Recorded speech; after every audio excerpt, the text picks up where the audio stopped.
बेटा मैं जानती हूँ आप बहुत अच्छे लड़के हैं, आप शरीफ खानदान से हैं, सब ठीक है। और माया मेरी बेटी आपको बहुत पसंद भी करती है।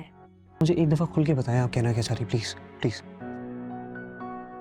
देखिए बेटा, या तो अब आप माया से इस तरह मिलने जुलने से गुरेज करें या फिर अपने पेरेंट्स को लेके आए, बात को ऑफिशियल करें।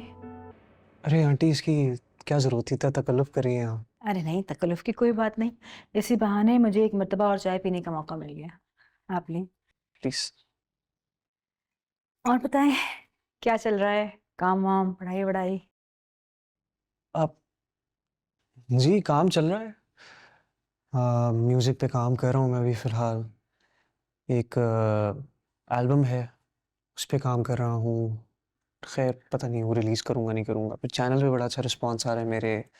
उसके अलावा एक ओएसटी है, वो भी ज़रा उसकी भी बात चल रही है। फिर एक कॉन्सर्ट है, उसकी बात चल रही है। तो चीज़ें अभी पाइपलाइन में है, काम चल रहा है जी।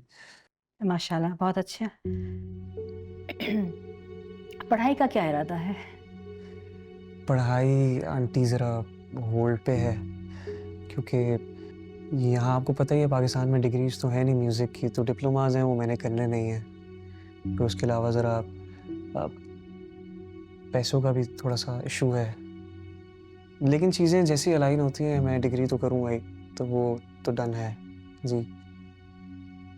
जबरदस्त। और घर वाले कैसे हैं? बातचीत होती है? जी घर वालों से बात होती है, अम्मी से होती है, तो अच्छा अच्छा। उनसे टच में हूँ। और अब्बू से? अब्बू से नहीं होती बात, उनसे नहीं होती जी। तो ऐसा कब तक चलेगा?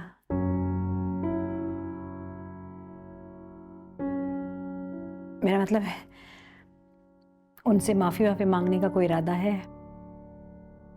माफ़ी किस बात की?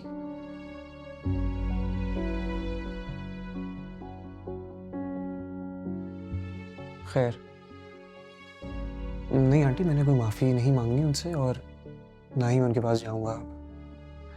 If this is the question you wanted to ask, यही है। कब तक? पता नहीं आंटी, लेकिन आप ये सवाल मुझसे क्यों कर रही हैं, मुझे समझ नहीं आ रही। देखिए, मैंने समझा कि मैं पहले आपसे बात कर लूं तो ज्यादा बेहतर होगा।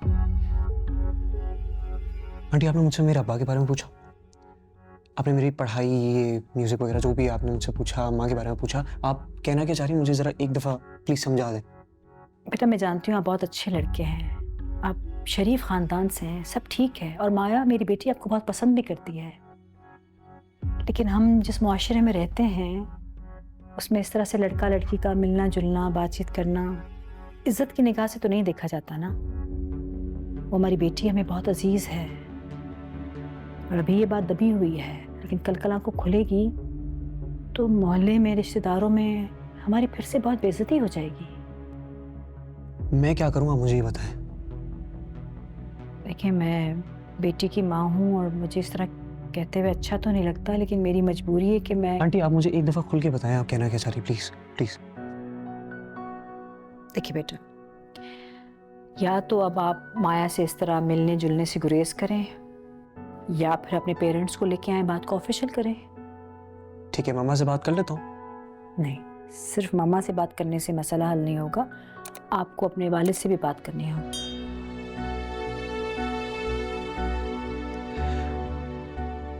आंटी मैं अब्बा से नहीं बात कर सकता, मेरी उनसे बात नहीं है। बेटा फिर आप हमारी बात भी समझिए, हम अपने खानदान में क्या जवाब देंगे? कि आप अपने वालिदैन के इकलौते बेटे हैं। लेकिन आपके अब्बा पे भी आपकी शादी में शरीक नहीं हो सकते। इस तरह से तो हमारी, खासतौर पे माया की खानदान में कितनी तजलील होगी। मैं उनसे बात कर भी लूँ आंटी, मुझे नहीं सपोर्ट करेंगे वो। तो फिर आप हमारी पोजीशन समझें और इस बात को यहीं ख़त्म करें।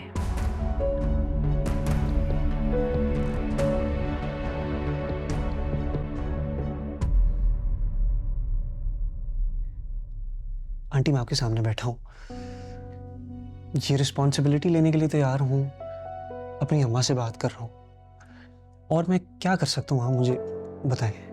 देखें, आप आपका अपने वालिद से यूं क़त्अ ताल्लुक हो जाना और फिर आपके ख़ानदान भर का कोई एतराज़ ना करना, ये सब एक शादी में एक ख़ानदान, उसकी सोच, एक दूसरे से बर्ताव, इस सब की बहुत अहमियत होती है। माया हमारी बेटी है, हमें बहुत अजीज़ है और ये उसकी ज़िंदगी भर का मामला है। हम इस तरह से इतना बड़ा रिस्क ले नहीं पाएंगे। आप अगर अपने पूरे ख़ानदान को रज़ामंद कर सकते हैं, ख़ास तौर पे अपने वालिद को, और उनके साथ आ सकते हैं, तो फिर तो बहुत अच्छा है। लेकिन अगर नहीं तो फिर सॉरी।